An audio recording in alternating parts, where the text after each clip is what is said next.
Question number 30 में doubt है, ध्यान से देखना।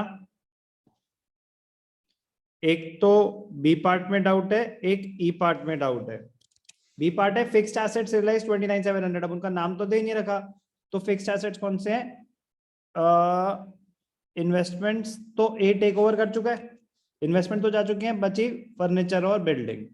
तो इन दोनों को मिला के तो ये दोनों जा चुकी हैं, तो ये तो नॉर्मल सी बात थी। ये मजेदार है, इंपॉर्टेंट है काफी ज्यादा। Treatment of dishonored bills of exchange at the time of dissolution। ध्यान से देखना, very very important, easy.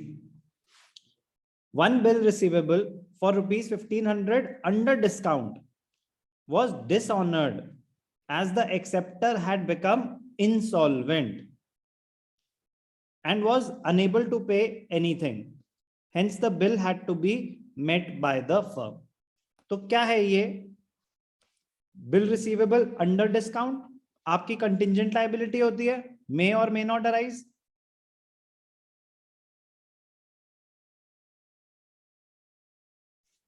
Bills received and discounted with the bank till maturity, वो आपके लिए कंटिंजेंट लायबिलिटी होती है, क्योंकि अगर डिसऑनर हो गया तो पैसे किसको देने पड़ेंगे? बैंक को।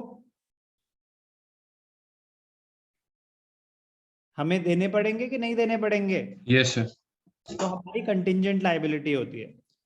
अब डिसऑनर हो गया तो हमें देने पड़ेंगे कि नहीं देने पड़ेंगे?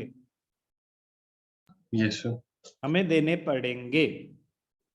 तो अनरिकॉर्डेड लायबिलिटी हो गई। अब ये हमने बुक्स में जब लायबिलिटी थी नहीं तो हमने इसको फर्स्ट पार्ट में तो दिखाया नहीं होगा, जहां लायबिलिटीज ट्रांसफर करते हैं, हमारे बुक्स में अपेयर नहीं कर रही थी। लेकिन डिसऑनर होने की वजह से हमारी एक लायबिलिटी अराइज हो गई, तो it will be treated like an unrecorded liability. Yes sir. Payment होगी तो ई में पहले तो आपको पेमेंट करनी ही पड़ेगी। Realisation account debited to cash है या बैंक है? To cash account. कितनी पेमेंट करनी पड़ेगी? जितने का भी बिल था। तो डिसऑनर हुआ बिल, आपने पेमेंट कर दी।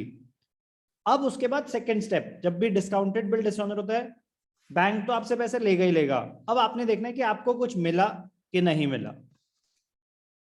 He was unable to pay anything, तो आपको कुछ भी नहीं मिला उसके अगेंस्ट। अगर मिलता तो वो एक अनरिकॉर्डेड एसेट की तरह ट्रीट होता। कुछ भी पैसे उससे मिलते तो उसकी एंट्री होती कैश और बैंक टू रियलाइजेशन, अगर कुछ पैसे मिलते तो very very important, very very important. Treatment of discounted bill dishonoured at the time of dissolution. तो दो स्टेप्स होते हैं इसमें। पहले तो बिल डिसऑनर हो गया तो आपको तो बैंक को पैसे देने पड़ेंगे, तो रियलाइजेशन टू बैंक। सेकंड चीज आपको ध्यान देनी चाहिए कि हमें कोई पैसे मिले कि नहीं मिले हमारे डेटर से। अगर मिले होते, अनरिकॉर्डेड एसेट था क्योंकि वो तो बिल दे चुका था, तो अगर कुछ पैसे मिले तो कैश और बैंक टू रियलाइजेशन। समझ आई ट्रीटमेंट? कोई भी डाउट? अच्छा था ये पॉइंट, बहुत इंपॉर्टेंट है क्वेश्चन 30 में पॉइंट ही। बट क्या था? Treatment of bills discounted dishonoured. Clear? चल सकते हैं आगे।